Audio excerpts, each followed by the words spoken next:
Ráðherra, bæjarstjóri og aðrir fundargestir. Ég vil byrja á því að bjóða ykkur velkomin til þessa íbúafundar sem boðað er til af hálfu Reykjanesbæjar vegna tvöföldunar Reykjanesbrautar. Það er gaman frá því að segja í framhjáhlaupi að þetta er annar íbúafundurinn sem að Reykjanesbær stendur fyrir í þessari viku. En sá fyrri var haldinn síðastliðinn mánudag byggingu nýs skóla. Mikil umræða hefur átt sér stað að undanförnu samgöngumál og aðalástæðan fyrir því er að í fjárlögum ársins 2017 er ekki gert ráð fyrir þeim fjármunum til samgöngubóta sem skrifaðir voru inn í nýlega samþykkta samgönguáætlun og munar þar verulegum upphæðum. Ekki síður hefur það mótað umræðuna tvöföldun Reykjanesbrautar að skelfileg slys hafa átt sér stað á einbreiðum köflum brautarinnar að undanförnu, sem minnir okkur á hversu hættulegir þessir einbreiðu kaflar eru. Tvöföldun Reykjanesbrautar á sínum tíma var mikil samgöngubót fyrir alla og ekki síst fyrir okkur Suðurnesjamenn þar sem hún er eina leið okkar inn á höfuðborgarsvæðið. Síðan þá hefur umferð brautina aukist gríðarlega og nánast allir þeir sem heimsækja Ísland þessa dagana keyra Reykjanesbrautina til og frá flugstöð. Braut sem er hættuleg og varasöm í báða enda. En það eru ekki bara ferðamenn sem fara Reykjanesbrautina, heldur hafa stórflutningar brautina aukist samhliða auknum útflutningi með flugi og aukinni atvinnustarfsemi á Suðurnesjum. Þar má til dæmis nefna ferskfiskútflutning sem keyrður Grindavíkurveg og inn á Reykjanesbraut. En það kemur ekki bara fiskur frá Grindavík þessa leið, heldur er framleiðslu af Suðurlandinu öllu einnig ekið þessa leið Suðurstrandarveg og Grindavíkurveg, Reykjanesbraut og upp í flugstöð. Og við getum rétt ímyndað okkur hvaða afleiðingar það hefur ef þessi stóru farartæki lenda í óhappi á brautinni og það á engin séns á móti slíkum farartækjum ef árekstur er að ræða.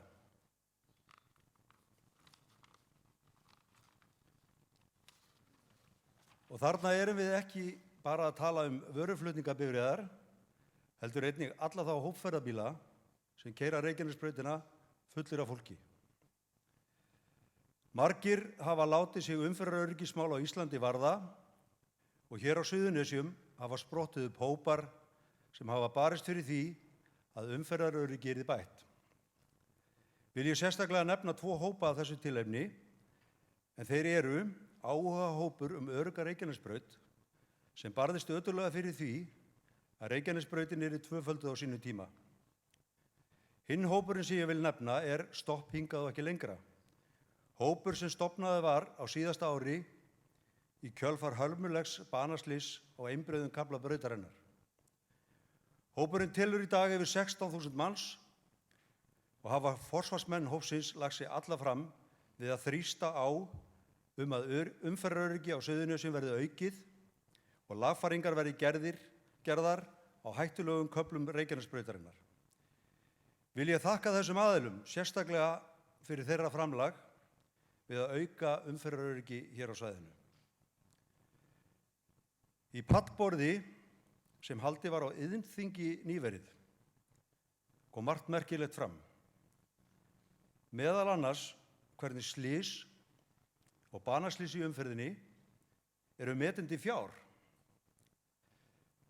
Og þó að þau okkar sem misst hafa aðstandendur í bílslysum vitum að ekki er hægt að meta líf okkar nánustu til fjár, þá er það athyglisvert að heyra að eitt banaslys í umferðinni sé metið á 6,5 milljarða eða 6.500 milljónir. Og þrátt fyrir að umferðarmannvirki séu mjög kostnaðarfrek, þá eru slík mannvirki fljót að borga sig, sé þessi tala höfð í huga. En ágætu fundarmenn, við sem búum hér í Reykjanesbæ erum okkur fullkomlega meðvituð þá stórhættu sem við leggjum okkur í hvert sinn sem við leyfum okkur að taka vinstri beygju af aðalgötu og þjóðbraut inn á Reykjanesbrautina. Og það þarf ekki mikið að bregða, út á að bregða, til að af hljótist stórslys. Þetta er ekki spurning hvort, heldur hvenær eitthvað slíkt gerist. Það að ekki skuli brugðist við þessari miklu fjölgun ferðamanna með samgöngubótum til og frá flugstöð er auðvitað óskiljanlegt með öllu. Hvernig ætla menn að bregðast við ef eitthvað gerist upp í flugstöð sem þarfnast tafarlausra viðbragða, til dæmis af hálfu slökkviliðs eða sjúkraflutningaaðila, ef eitthvað gerist á sama tíma á einbreiðum kafla Reykjanesbrautar sem lokar fyrir umferð? Öll gerum við okkur grein fyrir að samgöngumannvirki af þessari stærðargráðu eru kostnaðarsöm.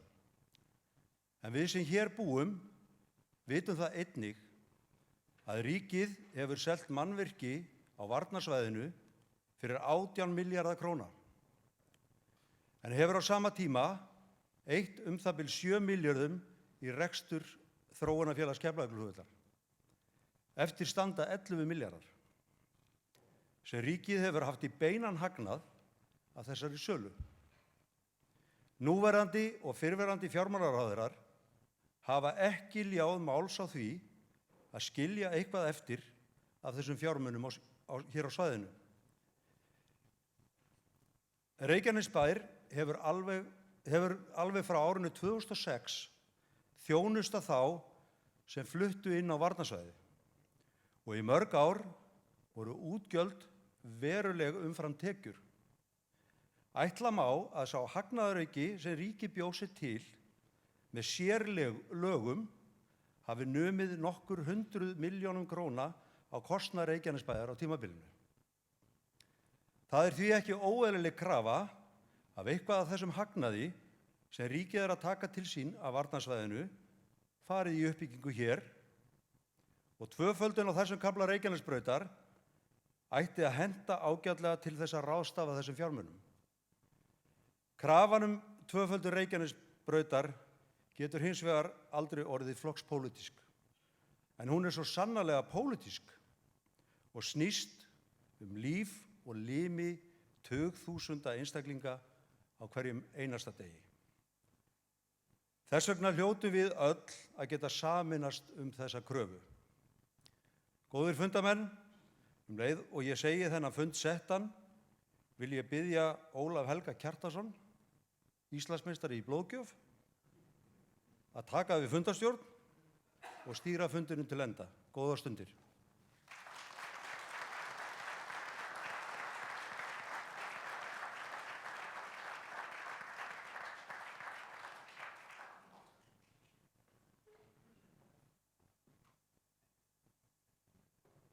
Ágætu fundarmenn, ég þakka það traust sem mér er sýnt og við göngum beint til fundarstarfa og ég vil þá biðja fulltrúa Stopp hingað ekki lengra, Ísak Erni Kristinsson, að koma upp og hefja mál sitt hér.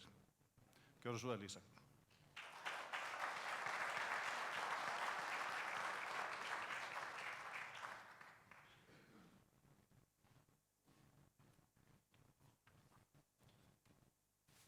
Fundarstjóri, ráðherra, bæjarstjóri og kæru samborgarar. Ég vil nú byrja á því að nýta þetta tækifæri og þakka Reykjanesbæ, forsvarsmönnum Reykjanesbæjar kærlega fyrir að efna til þessa íbúafundar. Ég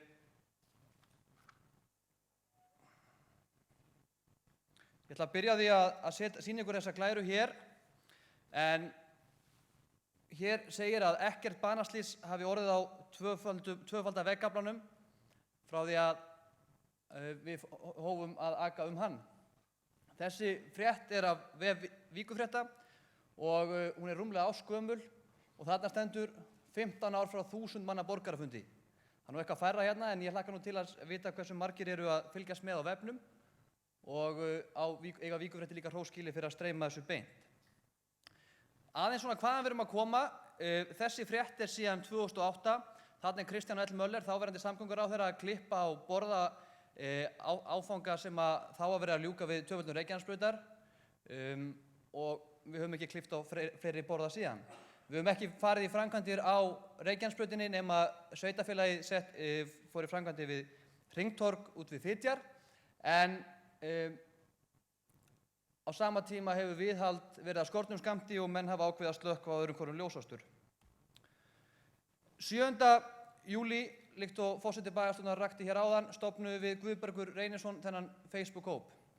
Það var í kjölfarið af hörmulegu banaslysi sem átti sér stað á vegamótum Reykjanesbrautar og Hafnaafleggjara. Þetta var kornið sem fyllti mælinn. Hérna má sjá hluta af framkvæmdahópnum. Við ákváðum svona í kjölfarið að stofna framkvæmdahóp utan verkefnið. Strax á öðrum degi voru komin hann að tæplega 10.000 manns. Áðan því ég kíkti eru 17.533 aðilar í hópnum. Við bættum við hann að sikkurum 20-30 einstaklingunum við Guðbergur og svona fór þetta af stað og áður vissum að var þetta farið að telja þennan gríðarlega fjölda. Við erum margt ólík í þessum hópi, erum með mismunandi styrkleika og við höfum skipt með okkur verkefnum, bæði formlega og óformlega. Við höfum haft svona misjafnan tíma til að setjast endilega á funda, en við höfum öll tekið okkur stöð innan hópsins og sinnt gríðarlega mikilvægum verkefnum til að halda þessari baráttu á lofti. Strax í upphafi þá settum við fram tímalínu. Við vildum vera skipulögð, við vildum setja fram markmið og aðgerðaplan. Hvernig við ætlum að ná fram þessum markmiðum sem settum okkur. Og við höfum verið að vinna með svona tímalínur í gegnum allt ferlið. Þegar ein tímalína, þegar henni lýkur, tekur við næsta. Og svo koll á kolli. Við fórum strax í upphafi í svona ýmsar viðburði. Til að mynda settum við upp þetta skilti.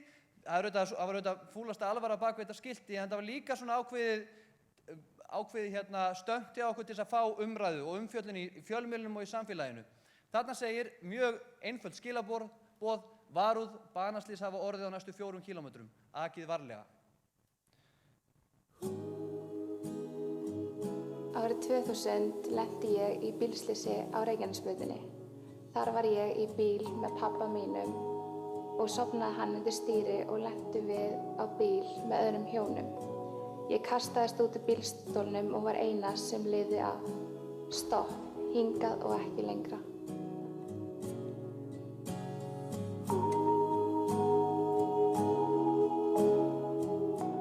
Við fórum í þá gríðarlega miklu vinnu að búa til svona myndbönd. Við öll sem búum á Suðurnesjum þekkjum það á eigin skinni að einhver nákominn okkur í okkar eigin fjölskyldu, vinir eða einhver í fjölskyldu vina hafi lent í alvarlegu umferðaróhappi á Reykjanesbraut. Og við fórum í gerð svona myndbanda og þetta hún Sesselja Erna. Hún missti pabba sinn, hún var farþegi í bíl með pabba sínum. Pabbinnar hét Bensi og það þekktu flestir Bensa. Kraftmikill og vinsæll og hress maður, strákur, ungur kraftmikill maður.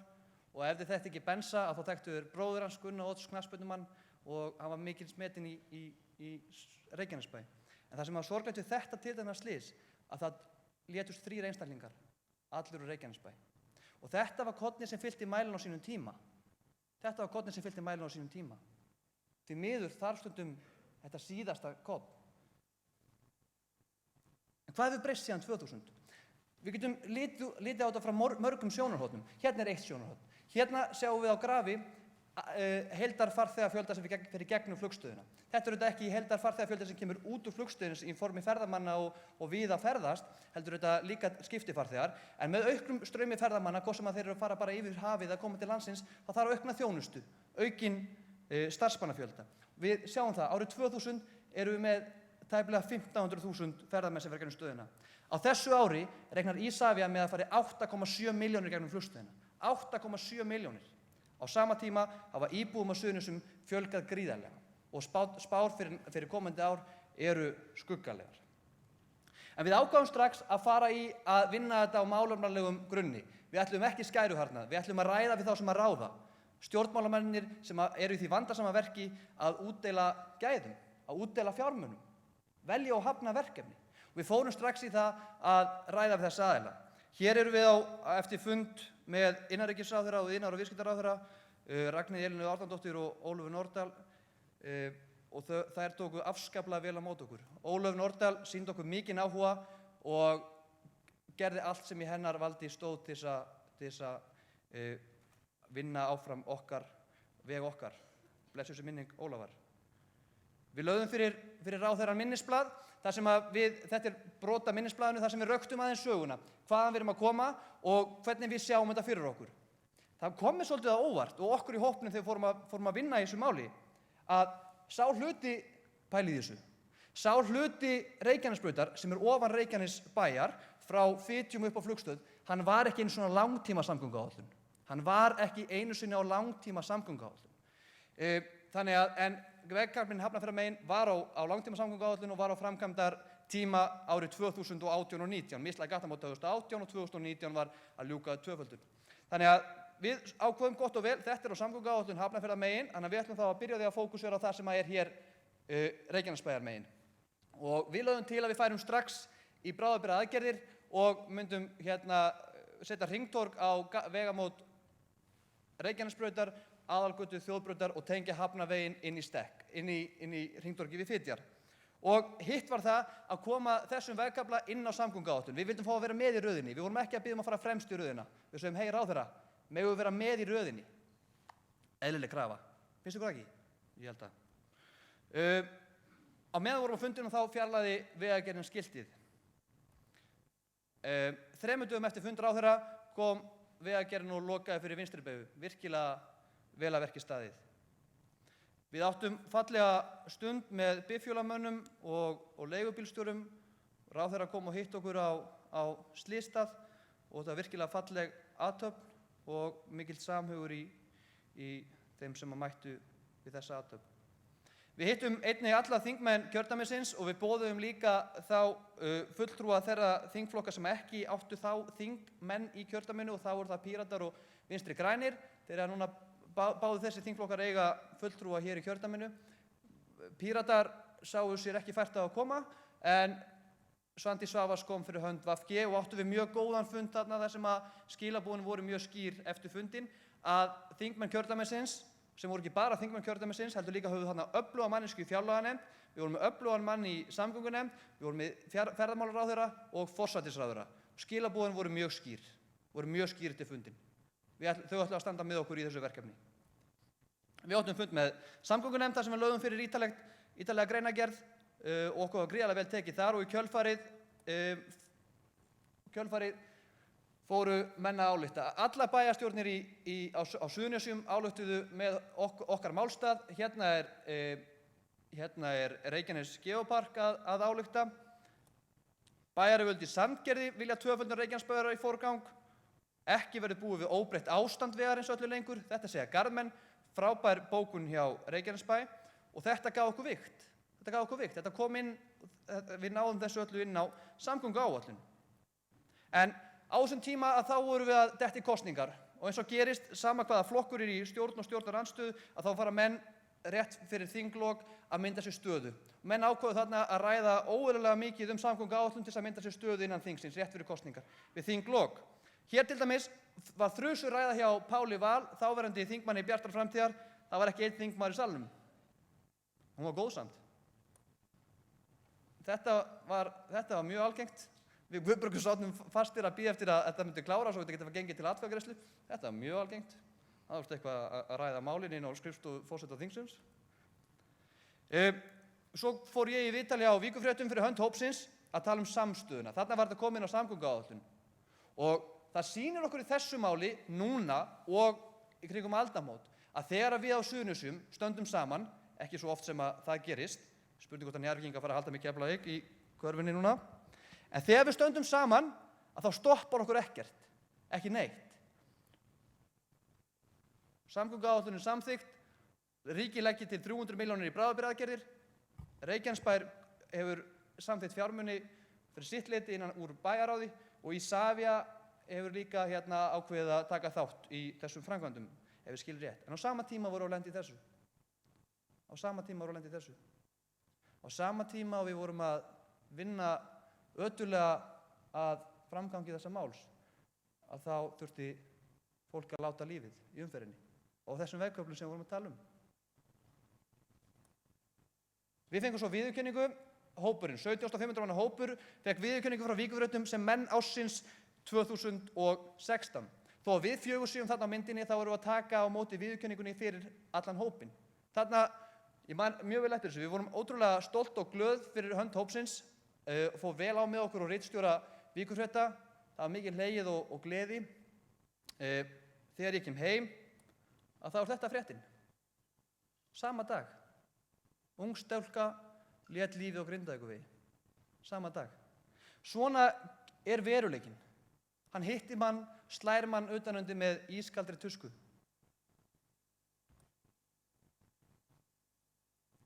Banaslys á Reykjanesbraut. Alvarlegt bílslys á Reykjanesbraut. Brautin lokuð á þriðju klukkustund. Banaslys á Grindavíkurvegi nýverið. Af hverju er ég nefna Grindavíkurveginn? Mér fannst eðlilegt að ég sem fulltrúi þessa hóps myndi engu að síður ræða líka Grindavíkurveginn. Við á Suðurnesjum lítum á okkur sem eitt atvinnusvæði. Við lítum á okkur sem eitt menntasvæði. Mér ber að skylda til þess að nefna Grindavíkurveginn hér sem fyrrverandi nemandi Fjölbrautaskóla Suðurnesja. Ég átti frábæra vini þar í skólanum sem að ferðust þennan veg fram og tilbaka hverjum einasta degi til að sækja sér menntun. Mér finnst eðlilegt að ég ræði þetta hér fyrir starfsfólki sem ég er með í vinnu sem býr í Grindavík og þarf að fara af flugstöðinni á hverjum einasta morgni. Mér ber að skylda til þess að segja það hér fyrir samborgara mína hér í Reykjanesbæ sem að vinna í Grindavík af Bláa lóninu að nefna þennan veg. Þetta er eitt atvinnusvæði, þetta er eitt menntasvæði. Við erum eitt þó svo að við séum með sikkur á stjórnsýsluna. Við hittum nýverið forsvarsmenn Isavia, þó að Isavia kom ekki beint að þessum málum að þá situr forstjóri Isavia í samgönguráði sem að gerir tillögu að samgönguáætlun sem að leggur fyrir ráðherra og við vildum heyra þeirra skilaboð. Skilaboðin þeirra eru skýr, þau standa með okkur. Þetta skiptir þá auðvitað máli. Við hittum Jón Gunnarsson, nýjan samgönguráðherra á dögunum. Við áttum svakalega góðan fund með honum, fórum yfir stöðuna. Það er auðvitað ekkert nýtt sem hefur gerst. Við höfum náð gríðarlegum árangri, en nú er okkar vinna og mál að þrýsta á yfirvöld að flýta þeim aðgerðum sem að eftir eru. Og við verðum að hrósa því sem vel er gert. Núverandi ráðherra flýtti gerð mislægra gatnamóta við Krýsuvíkurveg 1 ár og var tekin skóflustunga við það verk í dag. En betur má ef duga skal. Við erum núna hópurinn að horfa á Hafnarfjarðarmegin. Þegar við fáum þessi hringtorg sem að koma seinni hluta þessa árs og tengingin niður við Fitjar á næsta ári, þá sjálfkrafa lækkar umferðarhraðinn og umferðaröryggi eykst. Við verðum auðvitað að við getum ekki étið fílinn í einum bita. Þannig að við erum núna að horfa á þann vegkafla og við erum að skilaboðin okkar til ráðherra voru skýr. Ég veit að ráðherra mun örugglega fara yfir þetta vel á eftir. En þetta var svo fréttin nokkrum dögum seinna, ekki ráðist í framkvæmdir á brautinni fyrr en 2019 segir vegamálastjóri. Þetta er auðvitað ekki vilji vegamálastjóra, þetta snýr að fjármagni, þetta snýr að peningum, þetta snýr alltaf peningum. Þetta er frétt sem í kjölfar á stofnun okkar hóps, þá var G. Pétur Matthíasson upplýsingafulltrúi í Vegagerðarinnar inntur eftir því og spurður að því hvað kosti að klára tvöföldunina. Vegagerðin segir 10 milljarðar, sem er ekki stóri peningar í stóru myndinni. En mér finnst líka eðlilegt hér að því að ég veit að það verður rætt hér í pallborðið eftir og ráðherra mun örugglega fara að ræða það hérna varðandi vegtolla.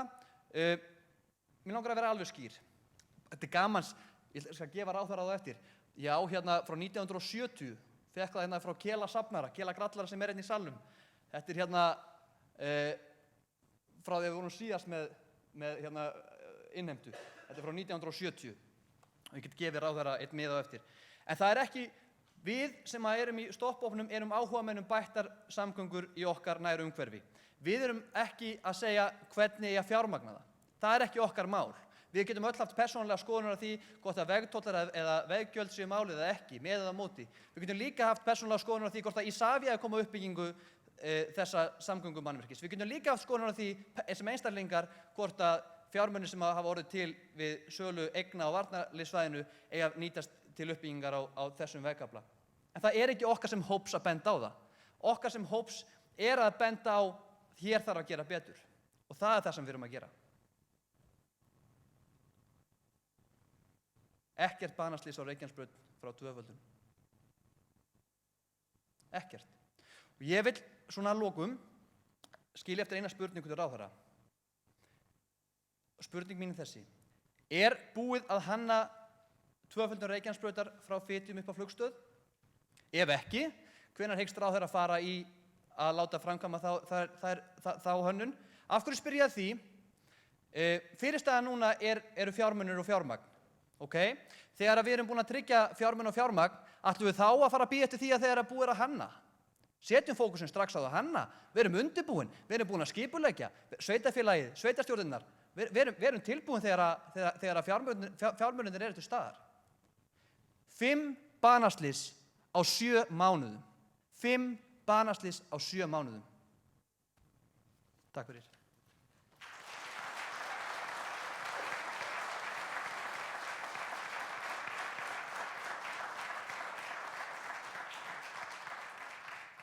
Þakka þér, Ísak. Þá næstur Guðlaugur Helgi Sigurjónsson, sviðsstjóri umhverfis öryggissviðs Reykjanesbæjar, og ég býð þig að koma hér upp og hefja mál þitt.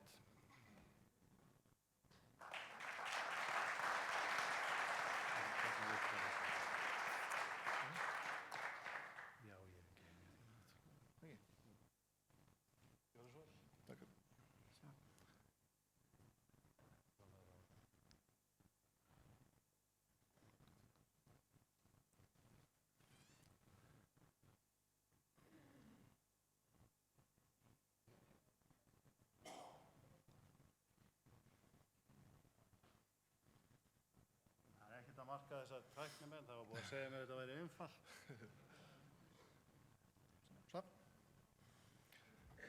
Ég er ekki á leiðinni í framboð, þannig ég segi bara góða fundamenn. En ég ætla að fara aðeins yfir framkvæmdir sem hefur verið farið í og svo sem við ætlum að fara í framtíðinni, núna í ár bara. Fyrst sýningu hvernig Reykjanesbær var 2005.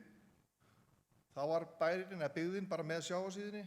Reykjanesbraut var svona ofanbyggðavegur með fyrir ofan brautina. Tiltölulega fáir að keyra, ekkert fáir en samt töluvert mikið minna en núna. Svo breytist þetta 2006, þá kveður herinn. Og í raun og veru við það breytist bærinn svona. Við fáum 1 stykki í hverfi, 3-4 manna hverfi, fullbyggt í hendurnar og Reykjanesbraut sker í raun og veru sundur sveitarfélagið með tilheyrandi hættum. Það voru auðvitað 3 gatnamót, bæði 2005 og svo áfram, eins og núna aðalgata, Þjóðbraut og Hafnarvegur. Eins og þetta var þá voru starfsmenn að koma til vinnu milli 7 og 8 til hersins og fara heim milli 4 og 5. Þá var bara traffík á þessum gatnamótum. En eftir þegar herinn fór og þetta var almennt hverfi, þá var náttúrulega farið þarna öllum tímum sólarhringsins. Nú það líka að við þetta að þá náttúrulega íbúar sækja þjónustu milli hverfa, skólabörn sækja skóla milli hverfa. Við sáum orðið börn á hjólum fara yfir Reykjanesbraut, gangandi yfir Reykjanesbraut. Mikil og slys við Grænarsbraut.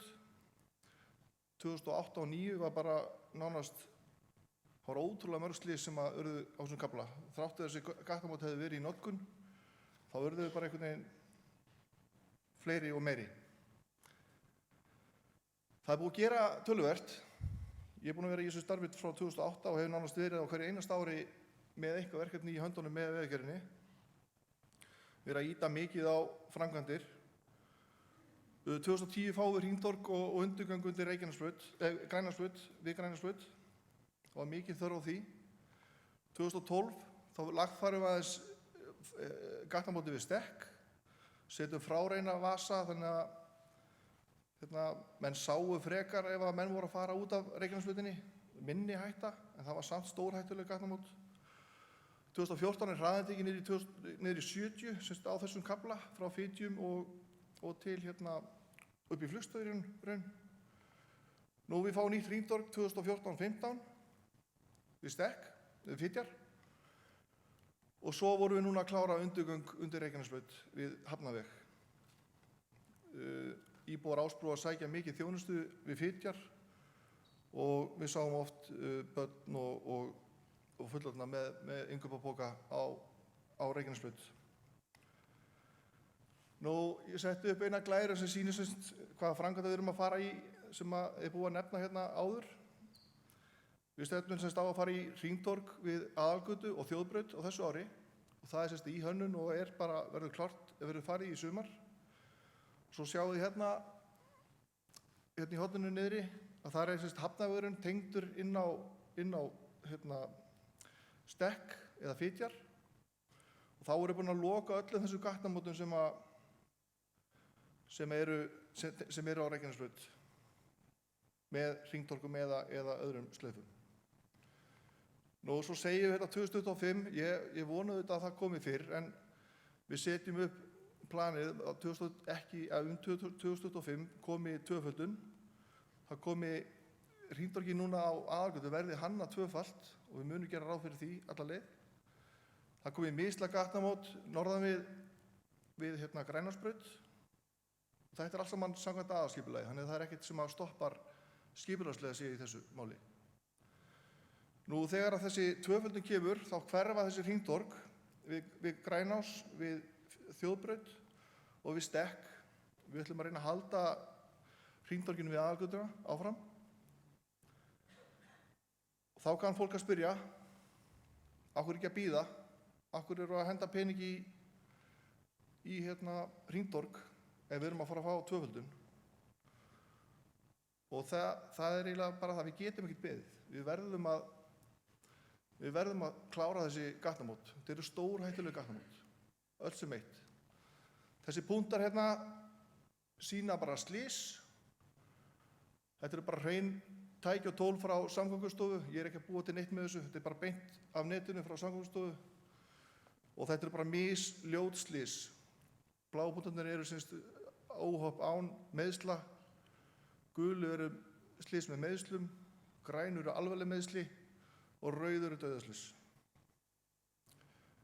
Og bara til að benda á, þetta eru þessi gatnamót sem við erum að tala um, Aðalgata, Þjóðbraut, Grænarsbraut, Hafnavegurinn og Fitjar. Þetta eru 5 hringtorg sem talað um og við eigum 3 eftir. Og bara til að sýna ykkur áhrif hringtorga, þá er þetta þess fyrir og eftir komið þeirra.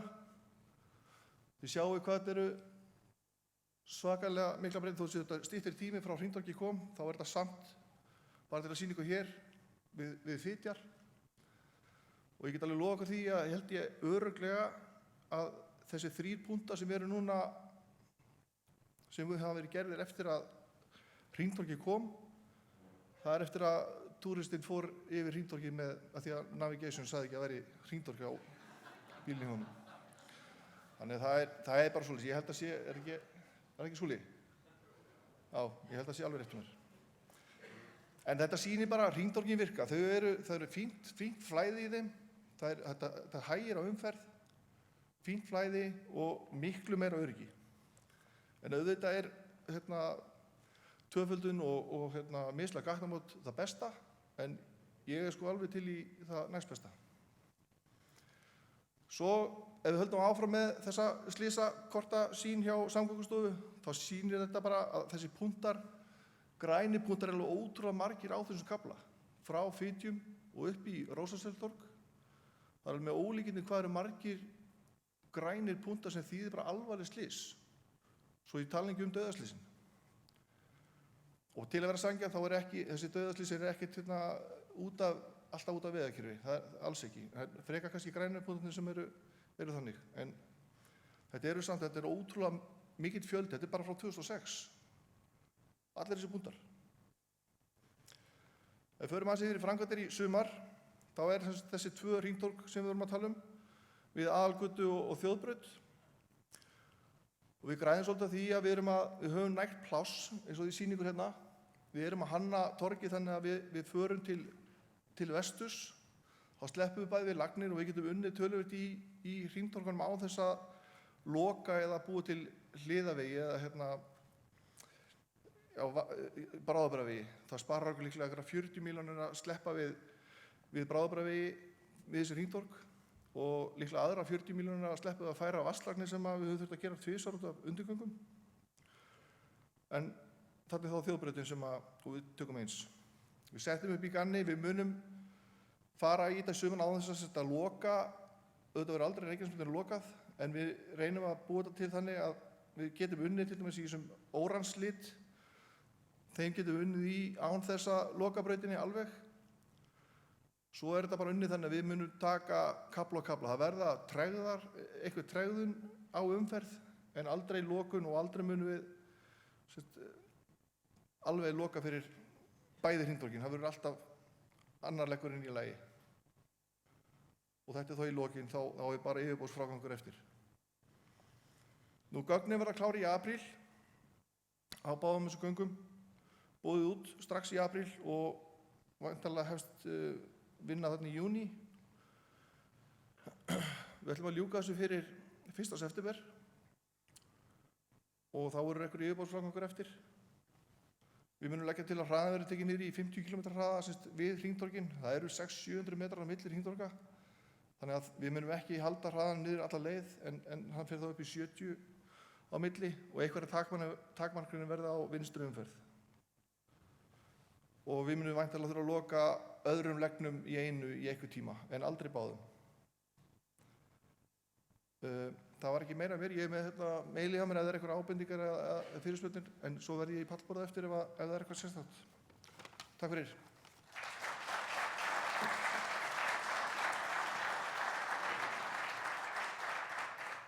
Þakka þér fyrir Guðlaugur. Þú voru að muna eftir því að láta í leiðsögutækin allar nýjar upplýsingar um hringtorg. Þannig að menn fari ekki yfir það framvegis. Næstu tekur til máls það er sem sagt öryggi á vegum og ég ætla að biðja formann FÍB, Steinþór Jónsson, að koma hér og flytja okkur mál sitt. Nú ætlum ég að vita hvort þetta virkar eins og mér var sagt að þetta virka. Gott.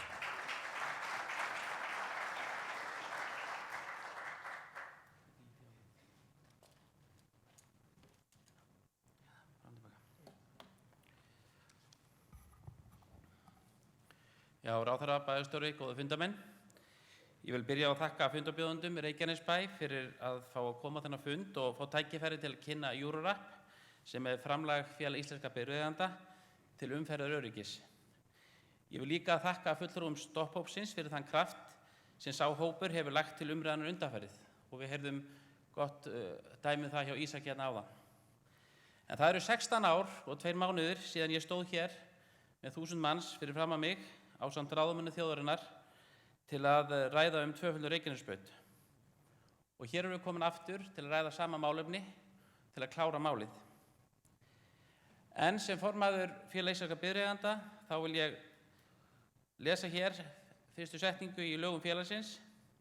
En tilgangur félagsins er að sameina bifreiðaeigendur á Íslandi, efla umferðaröryggi, umferðarmenningu og gæta hagsmuna bifreiðaeigenda. Og ég ætla hér aðeins að kynna fyrir ykkur verkfæri sem við erum með, sem við kallum Eurorapp og er alþjóðlegt verkefni. Eins og sjáið þá er Eurorappið víða heiminn og hefur byrjaði árið 2004 og hefur aukist mjög mikið undanförnu. Það sem Eurorapp gengur út á er að við erum með ákveðin bíl, tækjabíl, sem keyrir alla vegi landsins og tekur upp myndband og merkir samhliða við alla þá þætti sem eiga sér stað á þeim kafla sem bifreiðin er. Þannig að við förum yfir götulýsingar, umferðarmagn, hrað á vegum og merkjum það inn á. Og með þessum upplýsingum að þá myndast niðurstöður sem segir okkur hvernig vegurinn er samkvæmt þessum alþjóðlega staðli. Þannig að við erum auðvelt með að bera okkur saman við aðra vegi og vitum hvar við þurfum að bregðast við. Þetta er svona tækibúnaðurinn sem er í bifreiðinni og sá sem stýrir verkefninu, hann þarf sem að setja inn jafnóðum og hann keyrir inn á þessu upplýsingar og síðan skrá eftir á. Þannig að við fáum heildarmynd og þá fylgir alltaf upplýsingunum myndrænt hvað við erum að sjá og hvernig hlutinir eru. Mitt erindi hér er mjög stutt, við erum bara rétt aðeins að kynna þetta, en mér langaði að koma inn á hér þessu 10 slysamestu vegi landsins, en eins og við sjáum hér, þeir eru flestir hérna í kringum höfuðborgina og hérna sjáum við því miður bæði Reykjanesbrautin okkar og Grindavíkurveginn sem við komum inn á og hér er umferðarmagnið mest á þessu horni og þess vegna skiptir mestu máli að við bregðumst við og förum í framkvæmdir á þeim hlutum. Stjörnumarkmið nú er ég að tala um vegi, ekki hótel, að það byggist á því að við erum með 92 km vegum sem eiga að vera 5 stjörnu og það þýðir það að það eru meir en 10.000 bifreiðar sem keyra daglega á þessum vegi. Síðan erum við með aftur rúmlega 200 sem eru 4 stjörnu markmið og svo framvegis.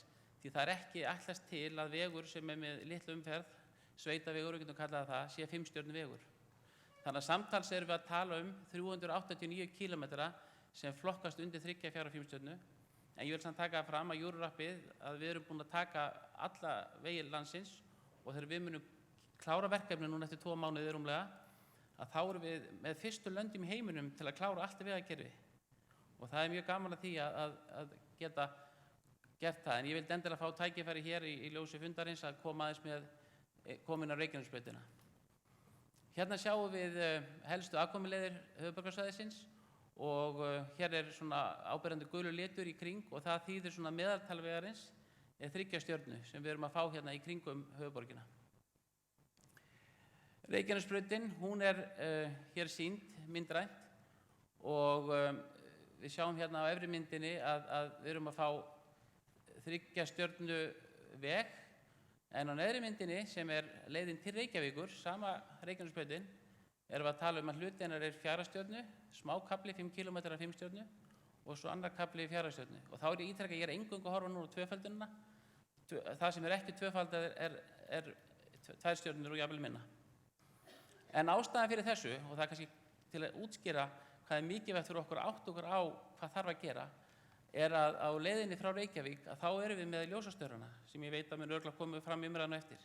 Og þeir eru að draga niður stjörnugjöfuna vegna þess að þeir eru ekki varðir með vegriðum og búa til hættu að við lendum á þeim og auki er það vitað að þeir eru ekki samkvæmt staðlum og er ekki að brotna þann veg sem þeir þyrftu að brotna samkvæmt því sem að gert er ráð fyrir í þessum staðli.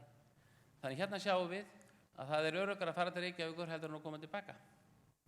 Og við þurfum einmitt að hugsa þennan hlut þegar við ræðum með lýsinguna og annað slíkt. En auðvitað ætti hún að vera á milli brautana og vera varin með vegriðum. Þegar við erum búin að gera ákveðnar breytingar og laga að þá er hægt að hækka hámarkshraðann á þessum tvöfaldakafla upp í 110-120. Ég er ekki að segja það sé markmiðið. Ég er að segja með litlum breytingum þá er vegur þá þolir hann það. Sem því að við höfum smá bíl til þess að vera örugg. Því 90 km hraði og 110 km hraði kallar á betri veg. En þetta er nú kannski smá flókið mynd, en svona aðeins til að sýna ykkur að vegakablinn, hann breytist. Það sem er ákveðin kabli hérna næst kaplagrygga sem er slæmur, svo kemur jafnvegur sem er betri og svo vestan aftur hinn endan. Og hérna er þetta aðeins nákvæmar. Og eins og ég segi, ég hef ekki tíma til að fara þetta nákvæmlega, en samt er ég að sýna ykkur hér að Krísuvíkurvegur, hann er þarna númer 1 og hann er alveg að detta niður í 1 stjörnu við gatnamótin og aftur þarna við geymslusvæðið og straum er punktar númer 2 og 3. Þannig að það er rétt ákvörðun að fara að drífa sig í því að klára, eins og samgönguráðherra er að gera núna, að klára þessi gatnamót. En þið sjáu þetta eru toppar og þeir detta niður í 1 stjörnu, 2 stjörnur og meðaltal Reykjanesbrautar eru 3 stjörnur. Og hérna bara svona ganni er svona hluti af myndinni sem við sýnum yfir landið, því að við erum auðvitað að horfa til alls landsins í þessu verkefni.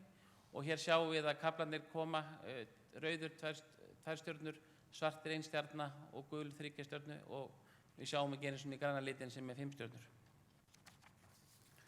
En kæru fundamenn, ég hitti Jón Gunnarsson, nýjan samgönguráðherra, og fundi fyrir 4 vikum í ráðuneytinu til að ræða framkvæmdir, til að auka umferðaröryggi og leiðir til þess.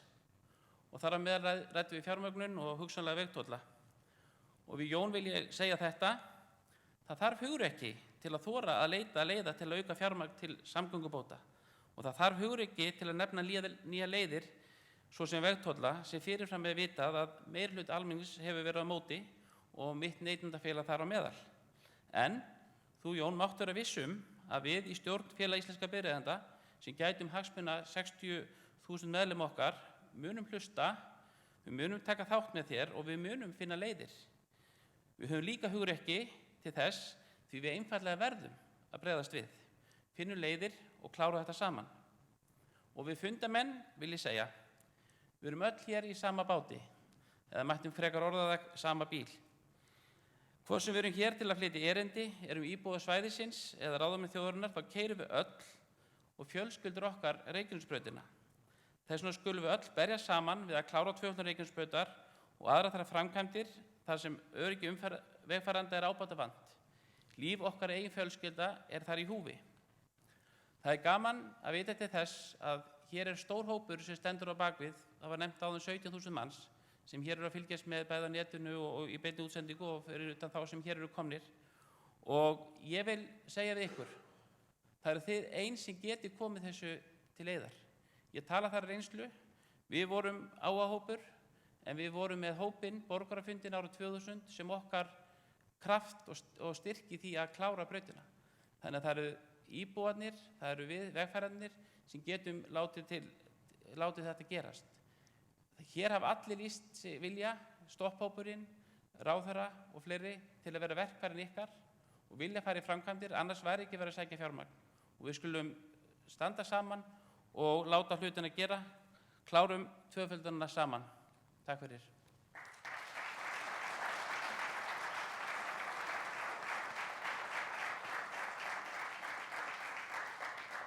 Þakka þér, Steinþór, og þá komið að stóru stundinni. Það bjóða samgönguráðherra velkominn og býð hann í pontu hér. Gjörðu svo vel, Jón Gunnarsson. Leið og ég óska þér að sjálfsögðu til hamingju með nýtt embætti.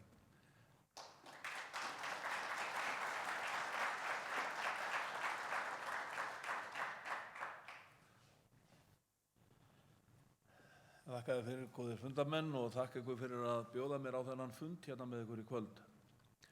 Ég vil líka þakka þeim sem hafa flutt hér erinda á undan, stopphópnum auðvitað fyrir alla þeirra vinnu og áhugaverðan fund sem ég átti með þeim daginn.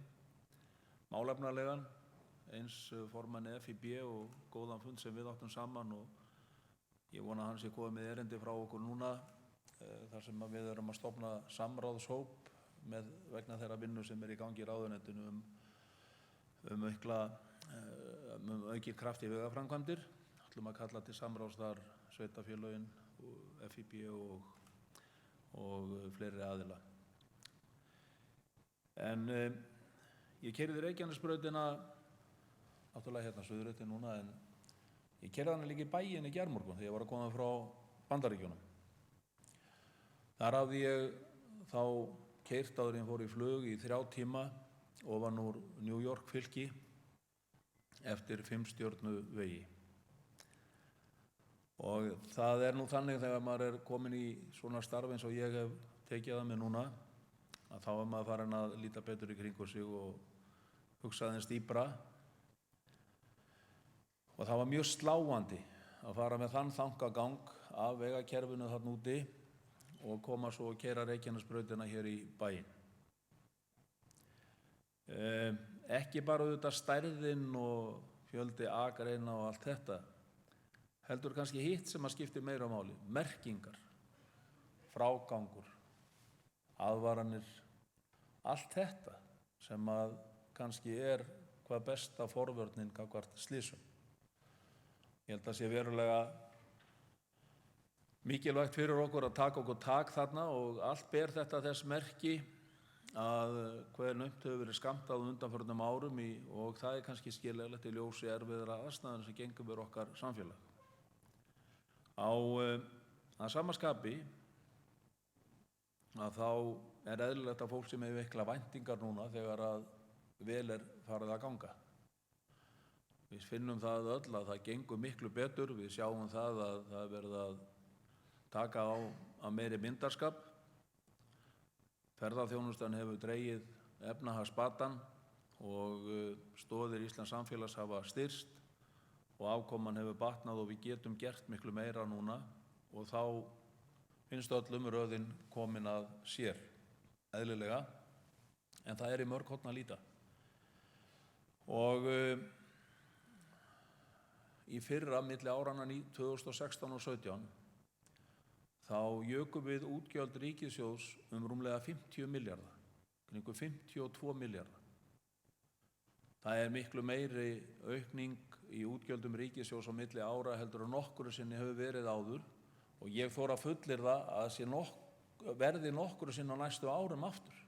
Þetta miklu meira en við getum vænst á milli ára almennt. Og það var við þessar aðstæður sem að samgönguáætlun var samþykkt í haust. Nokkuð mikið bjartsýnisáætlun, allt saman mjög þörf verkefni sem að skýrir vel fyrir okkur þá alvarlegu mynd sem að við okkur blasir í samgöngumálum land allt. Þá vissum menn það að það var meira í pípunum. Við vissum það að það yrði til ráðstöfunar miklu meira fé inn á þetta ár heldur en við höfum haft áður úr að moða. Og síðan kom að því að vinna fjárlög. Og með allan þennan mikla mun, að þá munið þið bara hvernig umræðan var í aðdraganda fjárlaga. Hvar krefti skóinn mest, hvar þurftum við nauðsynlega að setja mesta fjármagnið? Jú, það var almenn sátt það að það yrði í heilbrigðismálin og velferðarmálin. Og langstærstu hluti þessa fjármagns fór í þessa málaflokka. Á þriðja tug milljarða í velferðarmálin á milli ára. Og áttum okkur á því að það var ekki einskiptisframlag, það framlag sem er komið til að vera, ár eftir ár eftir ár. 4,6 milljarðar í samgönguframkvæmdir. Það eru þetta gríðarlega mikli peningar, 4.600 milljónir, og bætir stöð okkar frá því sem hefur verið á undanförnum árum mjög mikið. Það eru 20 milljarðar nánast á einu kjörtímabili. En við vitum öll í raun vonbrigðin sem að þessu fylgdi. Væntingarnar höfðu verið gefnar og það fylgja því mikil vonbrigði þegar ekki hægt að uppfylla þær. Það vantaði sem sagt tæpa 10 milljarða upp á að hægt var að fjármagna framkvæmdir á þessu ári sem að gert var ráð fyrir á samgönguáætlun. Og það við þessar aðstæður sem að ég kem í þetta ráðuneyti. Og ég fer að horfa á þessi verkefni sem við okkur blasa. Verkefni hér, hjá ykkur, Reykjanesbrautina, frá flugstöðinni, inn og í gegnum Hafnarfjörð, einhver fjölfarnasti vegur í landinu. Það farið 16-17.000 bílar á dag. Ástandið vesturum, það sem að blasir við okkur að það þarf að tvöfalda Kjalarnes, það þarf að leggja Sundabraut, það þarf að komast áleiðis upp í Borgarnes. Ástandið hérna suðurum, þar sem að við verðum að tvöfalda milli Hveragerðis og Selfoss, misla gatnamót við Hveragerði, nýja brú og Ölfusá fyrir ofan Selfoss. Gamla brúin, þessi fallega brú, hún að gefa sig undan þessu mikla umferðarþunga. Hún þolir þetta ekki. Og síðan kemur allt hitt. Allt hitt. Og það má reikna með því að þessi vinna sem í gangi núna til að ná utan þessi verkefni á þessum 3 aðalleiðum, að verkefnið að ná utan hvað kostar það að fara í að fullklára vegaframkvæmdir á þessum leiðum og hvernig getum við mögulega fjármagna slíka framkvæmdir. Sennilega liggur þetta einhvers staðar að mínu mati og ég að skjóta aðeins svona í myrkri, en það kemur ekkert óvart að þetta myndi liggja í kringum 100 milljarðar. Þetta verður vel á annan tug milljarða bara leiðin héðan inn og í gegnum Hafnarfjörð. Og þá eigum við allt hitt eftir. Þannig að þetta hátt í 100 milljarðar. Og ef við setjum þetta í samhengi við það, að það sem við höfum til framkvæmda á þessu ári, til nýframkvæmda, eru innan við 10 milljarðar.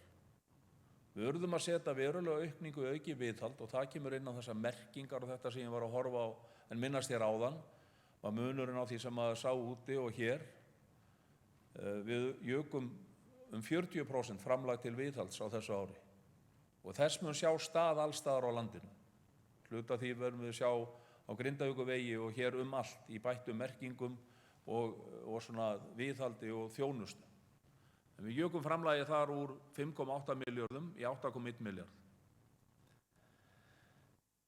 Og við höfum, eins og ég segi, 10 milljarða til nýframkvæmda á ári. Mun þetta aukast mjög mikið á næstu árum? Getum við reiknað með því, bara í öllu raunsæi, að þetta muni aukast mikið? Já, við getum ekki reiknað með því að það verði 50 milljarða útgjaldaaukning hjá ríkissjóði eða svigrúm til hennar á næstu árum, á milli ára. Það liggur kannski nær svona 20-25 milljarð miðað við þær áætlanir sem við erum að gera nú. Og getum við þá reiknað með því að við séum að fá helmingina því í vegaframkvæmdir eða jafnvel meira? Nei, ég held að við séum að horfa á það að velferðarkerfið og heilbrigðiskerfið, þessi stóru útgjaldamiklu þættir, þeir munu tosa til sín mikið fjármagn áfram. Og ég held við séum flest sammála um það sé mikil þörf þar. Við höfum þá skólakerfið eftir og allt hitt sem við þurfum að fjármagna.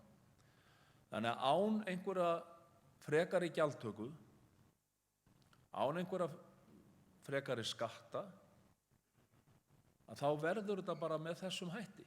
Auðvitað breytist framkvæmdagetan, 20 milljarðar á einu kjörtímabili, þetta mun breyta miklu, en verkefnin eru svo ofboðslega stór.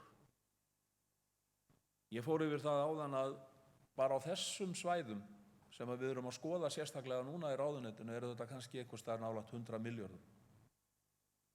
Þá eigum við eftir Skógarstrandarveg fyrir vestan sem er bara algjörlega óboðlegur.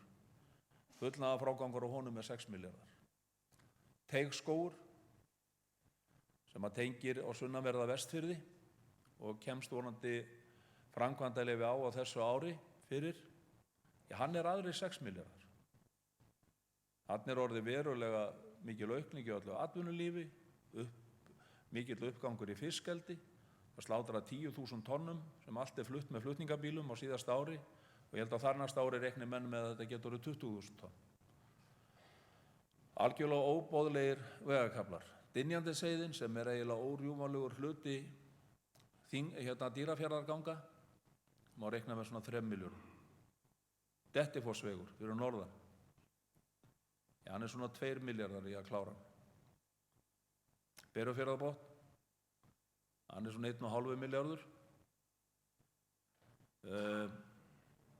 Við Höfn í Hornafirði, Hornafjarðarfljótið, það er aðrir 4 milljarðar. Uppsveitir Árnessýslu sem og Ásarhrepps og Ölfusitt, þar sem vegakerfið er nánast algjörlega óboðlegt. Rútur að skella saman speglum nánast í hver einustu viku vegna þess að bílstjórarnir treysta ekki vegkontunum á þessum bílum. Þarna fer óboðslegu ferðamannastraumur nokkri milljarðar.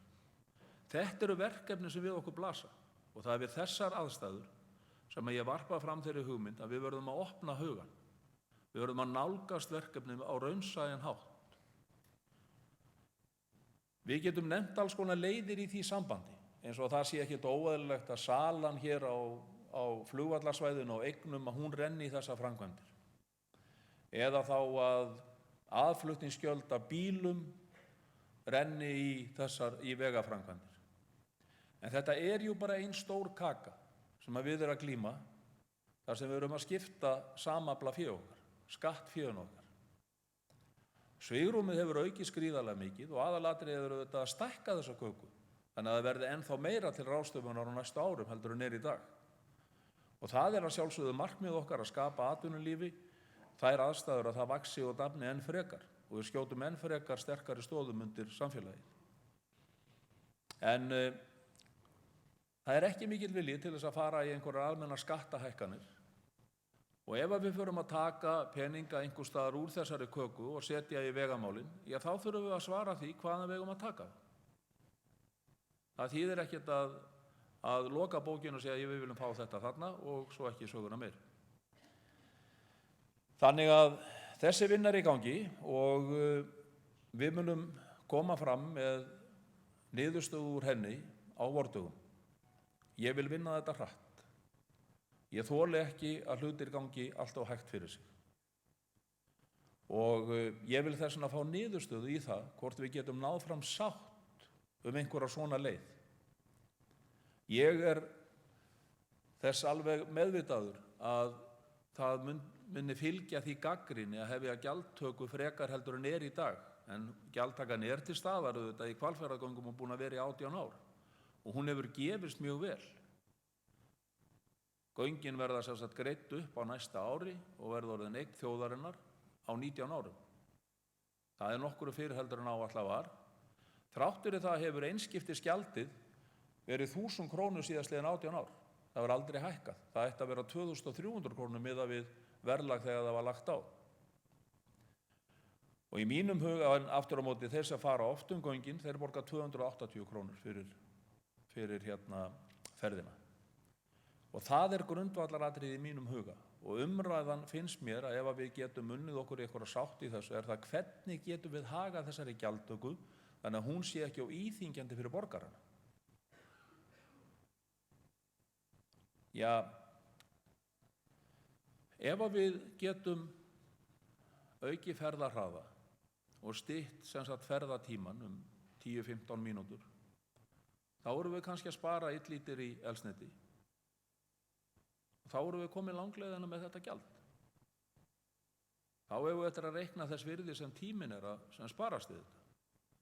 Og síðan eigum við eftir að taka rúsínuna í pylsuendanum sem fækkun slysana, sem auðvitað stóri samfélagslegi ávinningurinn, hvernig sem á það litið. Þannig að þjóðarslegi ávinningurinn gríðarlega mikill.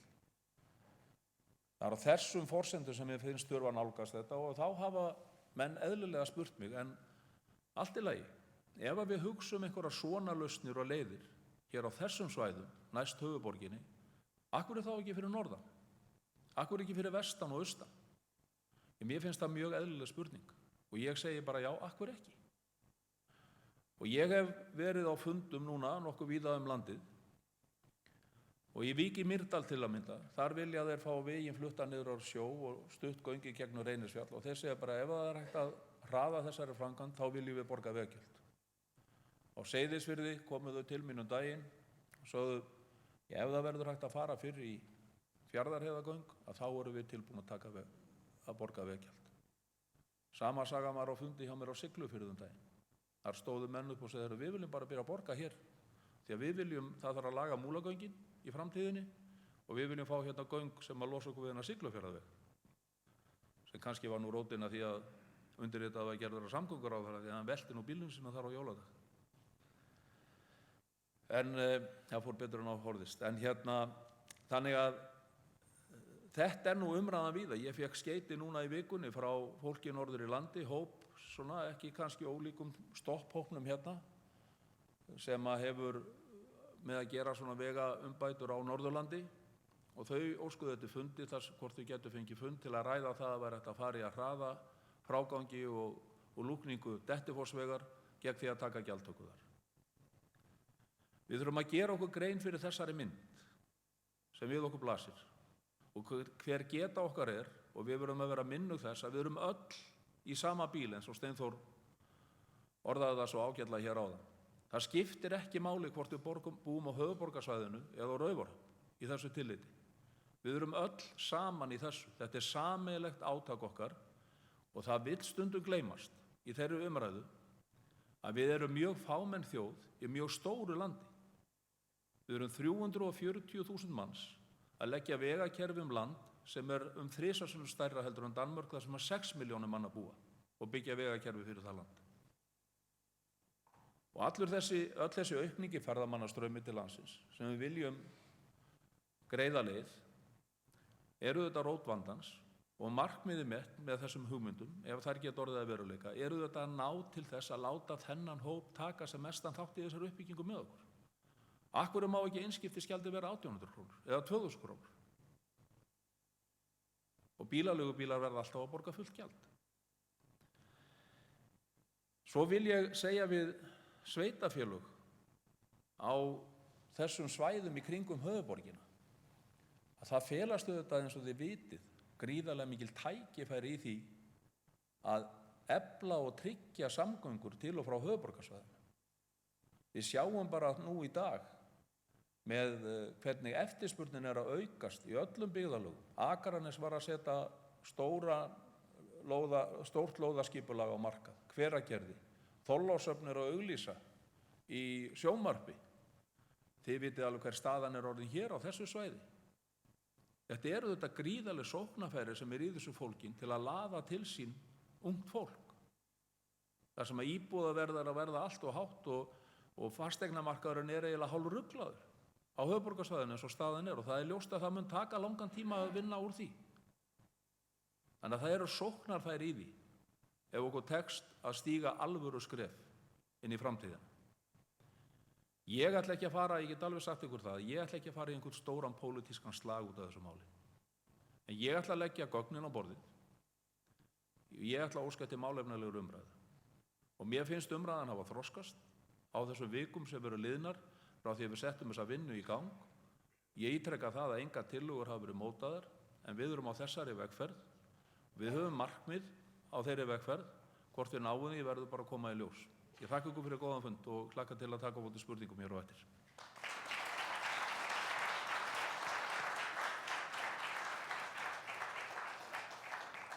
Þakka þér, ráðherra góður, og þá væntanlega komið að því að fá þá til að mæta sem eiga að vera hér í panel, og það er Ísak Ernir, það er Guðlaugur og það er Steinþór, bæjarstjórinn, og hverjum er ég að gleyma? Fyrirgjöð. Ég ætla á fyrirgjöð, hann fær ekki að koma nálægt þess að það er rétt. Ég ætla að biðja ykkur að koma hér upp og gera ykkur klára fyrir spurningarnar. Ég gerir ráð fyrir að það verði margar spurningar og ég vil biðja menn það að vera mjög málefnalegir, biðja menn það að vera stuttorðir og beinskiptir og flíka hér góðum hugmyndum. Þannig að þá getum við byrjað. Það er kannski spurning það, þið ágætu meðlimir hér við háborðið, hvort að þið viljið hver sig fá svona mínútu til þess að segja frá því hvað ykkur er efst í huga eftir þessar umræður, og síðan myndum við þá hleypa að almennum fyrirspurnum. Hver vill byrja? Gjörðu svo vel, Guðbrandur. Ég vil ekki að nota mikrofónum svo að heyrist í okkur. Ég vil bara byrja á því að þakka fyrir þessa framsögur sem hér hafa verið, sem að minni hyggju sýna okkur við hvað er að etja. En ég vil jafnframt lýsa ánægju minni með það sem er verið að gera hér upp á braut, sem að þrátt fyrir að við séum ekki að fá hið endalega skipulag á Reykjanesbrautinni hér fyrir ofan okkur, þá er þó verið að gera úrbætur sem að munu breyta stöðunni verulega. Að sjá þessi hringtorg verða að veruleika mun koma í veg fyrir verulega alvarleg slys sem að gætu átt sér stað á þessum köflum sem umræðir. Þannig að ég fagna því að það sé verið að fara í þessa vegabætur í sumar. Ég veit til þess að sveitarfélagi er að leggja fjármuni í þessi hringtorg og þau munu að sjálfsögðu koma okkur til góða bæði íbúum og ferðalöngum sem hér fara og ekki síður koma starfsfólki sem að vinnur upp í flugstöð til góða, sem er að fara jafnvel mörgum sinnum á dag þennan vegarspota. En ég verð nú að segja, þrátt fyrir góðan ásetningar á þeirra að gera betur, þegar að menn tala 100 milljarðana og ræða síðan 2,5 milljarð á hverju ári, þá sjáum við alveg hversu langan tíma. Ég held að flest okkar verði komin í kirkjugarðinn áður en að við sjáum allar þessar vegabætur sem að við þurfum að fá hér í kringum okkur. En vonandi finnum við bara leiðir. Við höfum að vera tilbúin til þess að skoða alla leiðir og ég veit að hver einasti hlutur kostar, hvort sem það er vegur eða eitthvað annað.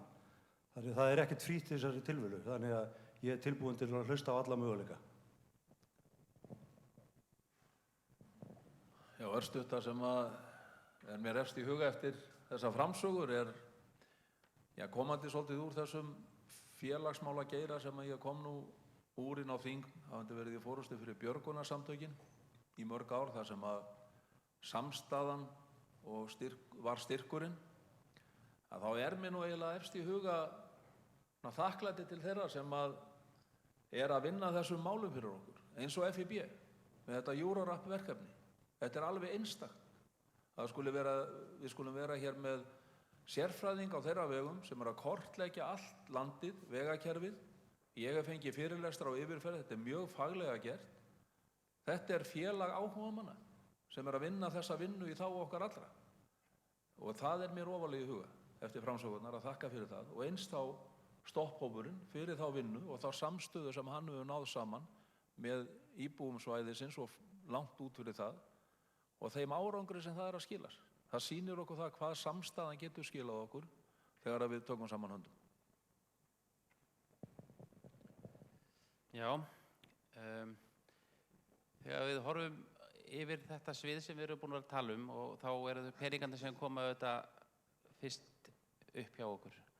Og þegar við hjá FIB erum að vinna þessi gögn og erum að taka það saman, þá erum við að leggja fram hugmyndir 20 milljarða króna framkvæmdir. Það fylgir okkar plaggi.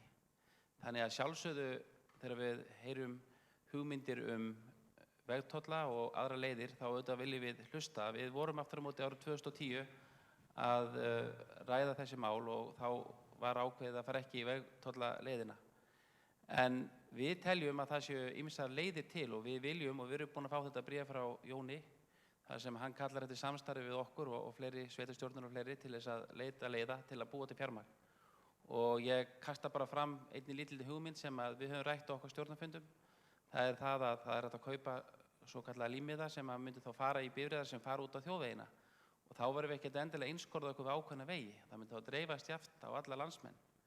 Þannig að það eru til ýmsar leiðir til þess að fá fjármagn og við ætlum að mæta til leiks með ráðherranum og þeim sem þar verða boðaðir og hjálpast til að finna þessar leiðir.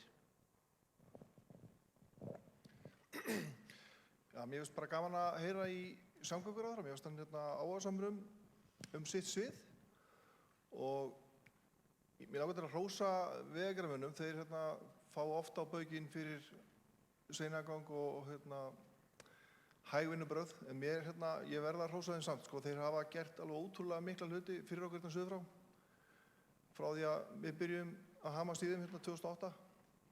Og auðvitað bæjarfélagið hefur náttúrulega aldrei stoppað þegar við höfum óskað eftir fjármagni, því það kostar alltaf bæði það skipulag að vera klárt og svo þurfum við að leggja til ákveðin hlut í framkvæmdir og það hefur aldrei stoppað þar heldur.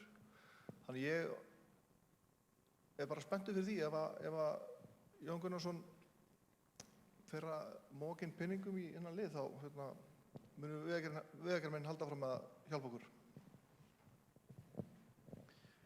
Já, það eru svona nokkur atriði sem ég væri til að nefna. Í fyrsta lagi fylltist hjá mér inboxið eftir ræðuna.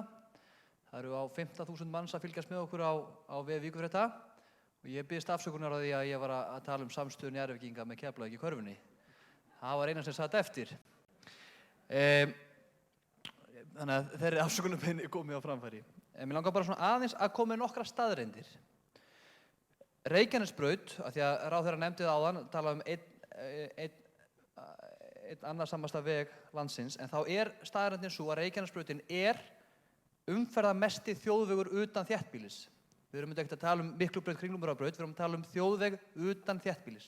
Reykjanesbraut er þingmesti þjóðvegur utan þéttbýlis og gera má ráð fyrir að umferð aukist 13% á þessu ári á þeim vegi miðað við umferðina sem af er ári. Forseti bæjarstjórnar nefndi í ræðu sinni varðandi þessa milljarða með banaslysið, en það er bara vil ég segja að lokum er þess getið að í svari heilbrigðisráðherra við fyrirspurn á Alþingi í febrúar 2016, þetta er bara opinber gögn, svar frá ráðherra, kom fram að hvert banaslys í umferðinni kostar heilbrigðiskerfið, bara heilbrigðiskerfið, 659 milljónir króna og hvert alvarlegt slys kostar 86 milljónir króna.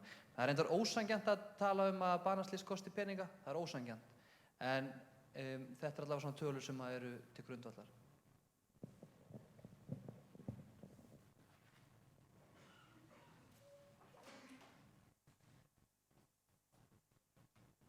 Ágætu fundamenn, ég held að það sé komið að ykkur. Þið sjáu að það er búið að stilla upp mikrofón þarna á miðju gólfið, þannig að þeir sem vilja nota tækifærið og spyrja frumælendur, ráðherra og aðra. Ráðherra fékk reyndar eina spurningu hér áðan það hvenær ætti að tvöfalda frá Fitjum að Flugstöð. Já, fyrirgefðu, ég ruglaði því saman því að það komur auðvitað í ljós að sko, framkvæmdin ekkert á dögun en hönnunin eitthvað sem lögður áherslu á, þannig að þar svo sem ein spurning komin. En ég sé að það eru tveir komnir þarna. Nú get ég loksins ávarpa bæjarstjórinn, ég ætlaði alls ekki að gera því að ráðherra. Það er allt of snemmt. Já, góða kvöldið. Kjartan Már heiti ég, Kjartansson, og hér sem bæjarbúi, fyrst og fremst. Ég langar til þess að beina spurningu til Jóns og þakka ykkur ágætu frumálendur allir fyrir ágætt innlegg og ágætt erindi.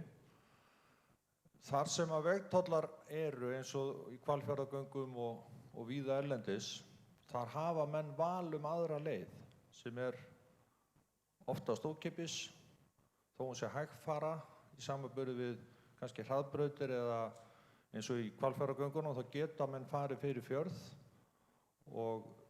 en í okkar tilfelli á Reykjanesbrautinni þá ekkert val ódýra eða ókeypis leið.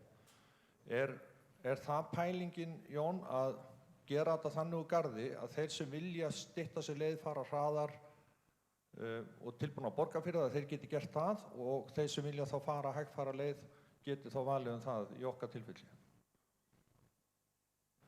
Já, þakkaði fyrir þetta. Ég held nú að sko, það blasir við okkur að einmitt á þessari leið og kannski suður líka að þá eru kannski ekki raunhæfar aðra leiðir eins og Hvalfjörðurinn var og raunhæfur valkostur þó að hann sér það í raun og veru ekki fyrir þá sem að fara allavega oft á milli vegna þess að þegar að gjaldið 280 krónur þá þetta stór sparnaður á því að fara þessa leið en það þess vegna sem ég kom inn á þetta áðan sko, að í mínum huga verður að vera meiri ávinningur fyrir þá sem að fara reglulega þessa leiðir það verður að verða meiri ávinningur af framkvæmdunum heldur en áður og ég held að það þarf ekki að verða svo mikill sparnaður í tíma og þar með í eldsneytiseyðslu til þess að vega upp greiðslu á gjald eins og í Hvalfjarðargöngunum. Nú ég ekki að segja að það sé leiðin. Sko. Það eins og kom hér fram áðan.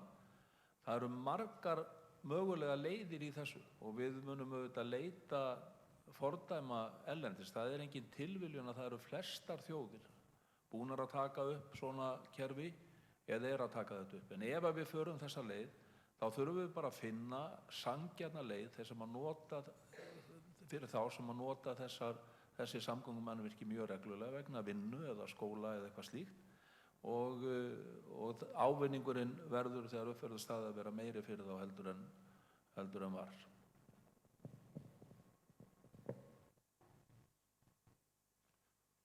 Góða kvöldið, Karl Óskarsson heiti ég, skipstjóri og ökukennari.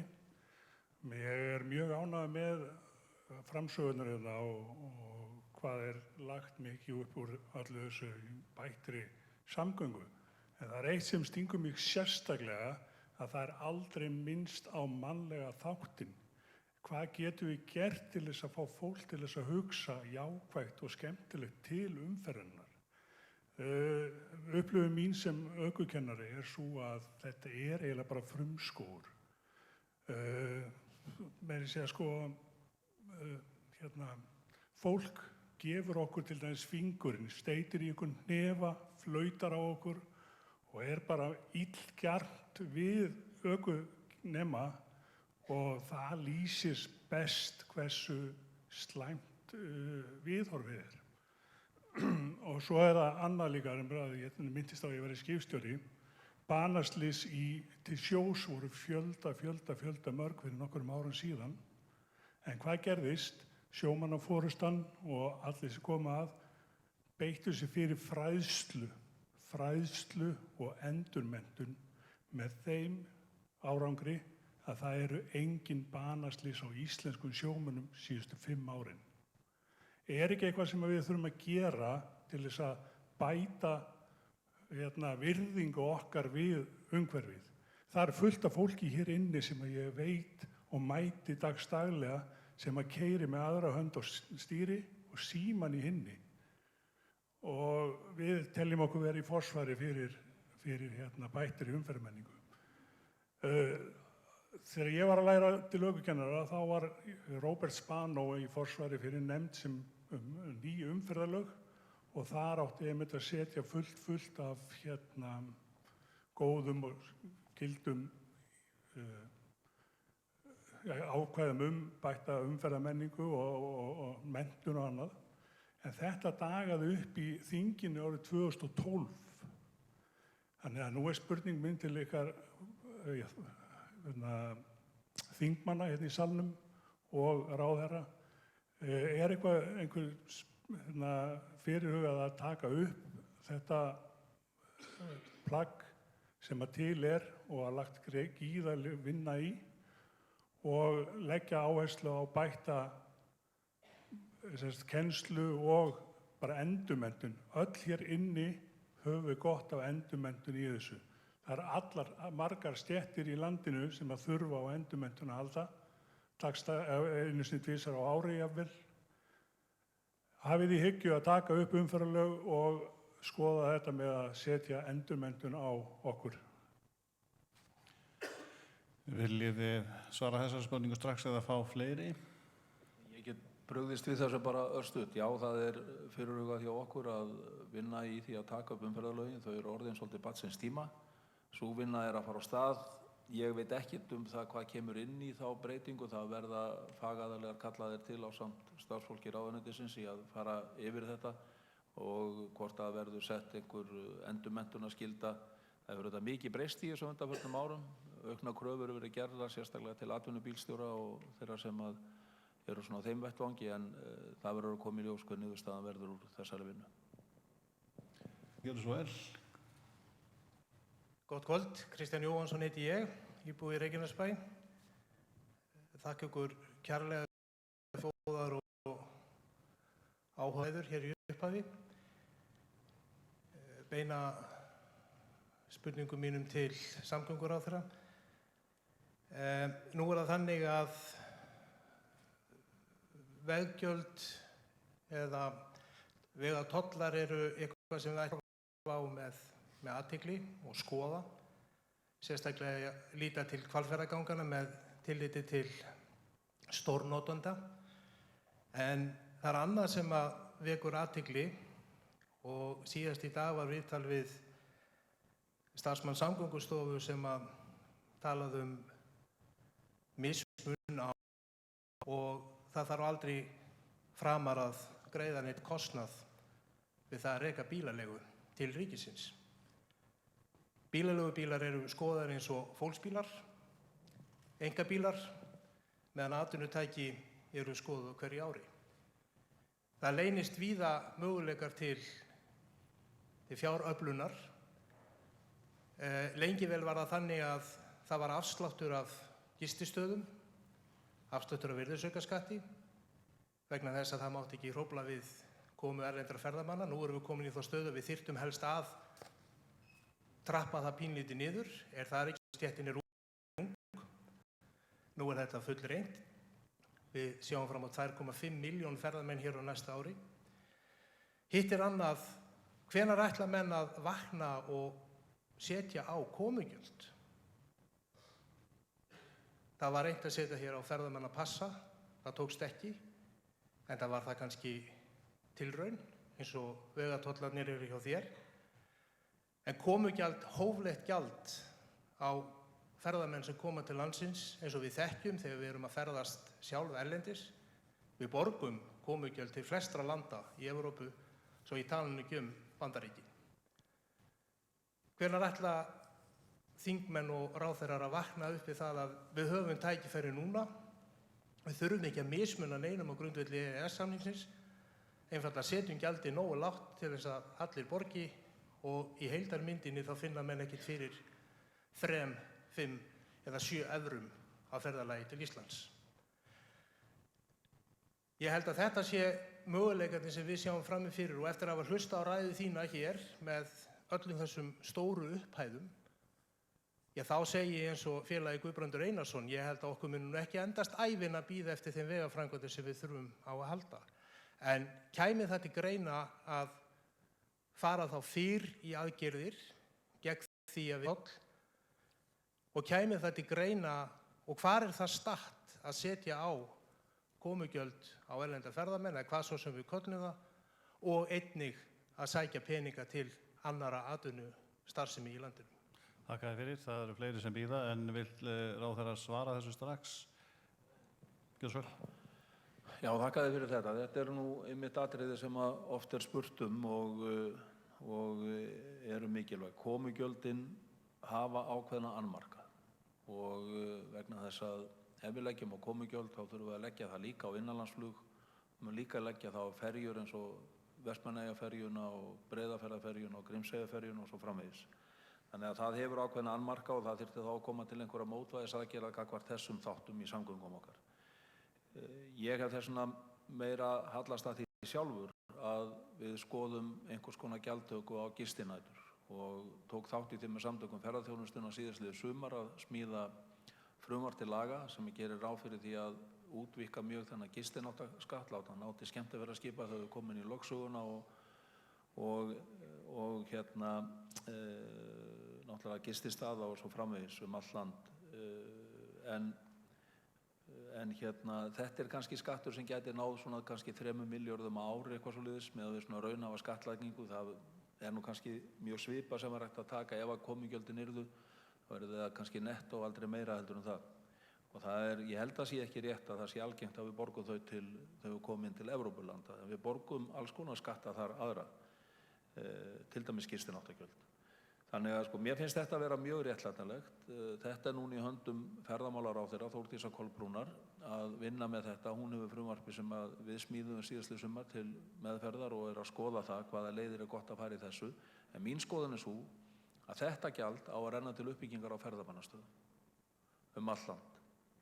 Það víða pottur brotinn þar eins og við vitum, verður að fara í stór átak. Núna var verið að úthluta úr fjárfestingarsjóði ferðamannastaða 600 milljónum daginn, 610 milljónum, en umsóknirnar voru upp á 3 milljarða. Og þetta kannski stærsta skrefið í því að reyna að dreifa ferðamönnunum út landið.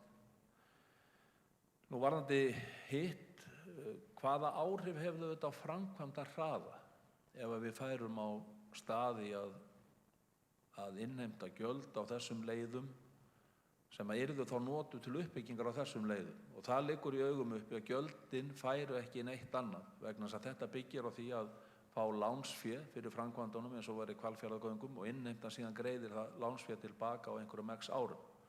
Og það fer auðvitað eftir í hversu mikil veltan hversu hratt það greiðist upp. En þetta myndi auðvitað þýða það að það væri hægt að setja hann fullan kraft í fullnaða frágang á öllum þessum leiðum.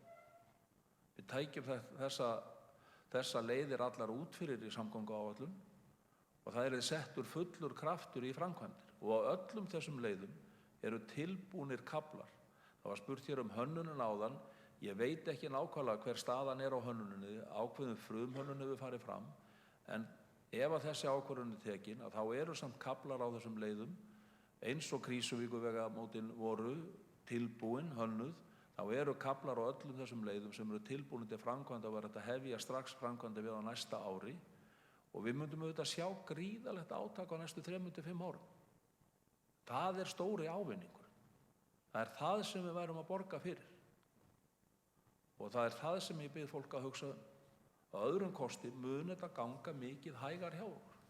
Nema við förum einhverja aðra leiðir til innheimtu og ég alveg opinn fyrir að skoða það en þetta sú leið sem að þjóðir hafa almennt farið og það engin tilviljun.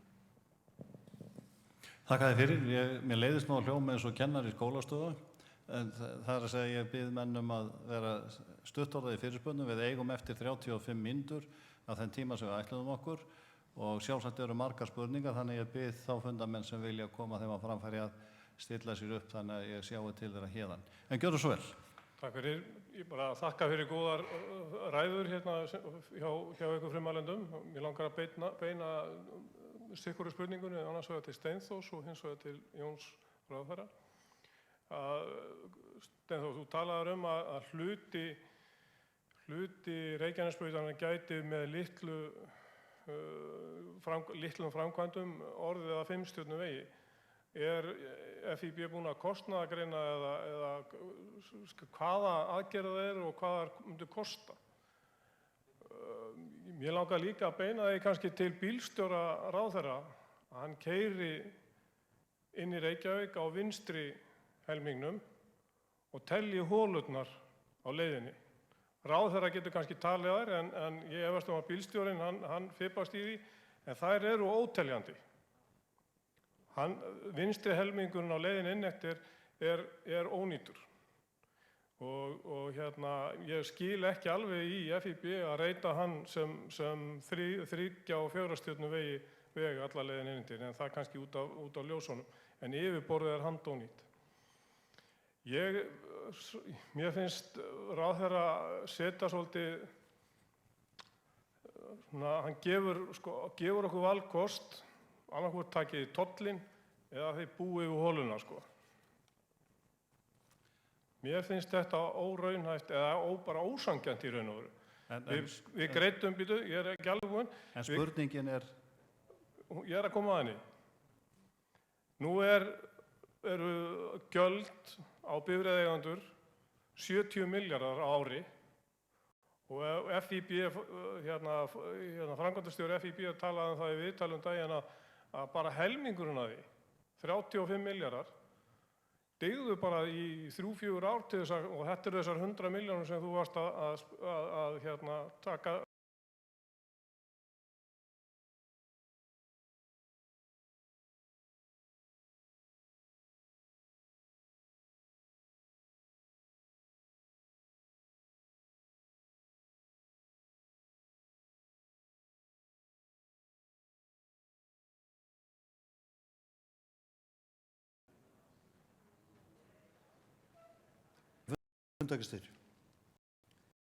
Ég vil byrja á því